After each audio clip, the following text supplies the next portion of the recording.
In today's video, I'm going to teach you how to create an automated workflow in Zapier. Automating your tasks can save you a ton of time, allowing you to focus more on growing your business or spending time on other priorities. Let's walk through this step by step to get you up and running with a Zap that works perfectly for your needs. First, you'll want to sign in to your Zapier account. Once you're logged in, you'll be taken to your dashboard. Here, you'll see an option to Create on the top menu. Click on that and then select Zap from the drop-down. This is where we'll begin setting up your automated workflow. Next, you'll need to choose a trigger app.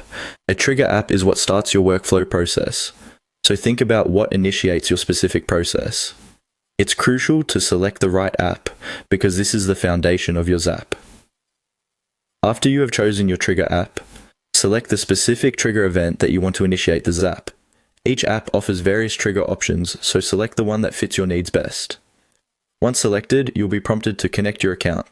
This means you'll need to input your login credentials for that app so that Zapier can access it and fetch the information needed. Once your trigger is set up, it's time to test it out. Testing ensures that Zapier can retrieve the necessary data and that everything is set up correctly.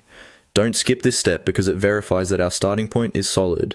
Now, it's time to add an action step, which is the next part of the workflow. Click on plus add step and choose an action app. The action app is what you want to happen after your trigger event. For example, if your trigger was an email, maybe you want a notification to be sent somewhere after it's received. With your action app selected, pick the action event you want Zapier to perform. Again, log into the app if you haven't already so Zapier can perform actions on your behalf. You'll then need to configure any required fields in this action app. This could involve deciding what data should be sent or how information should be formatted. Take your time here and make sure all the necessary details are filled out correctly to avoid any hiccups later.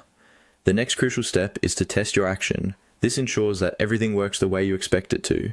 If the test shows that your action works effectively, you're nearly there.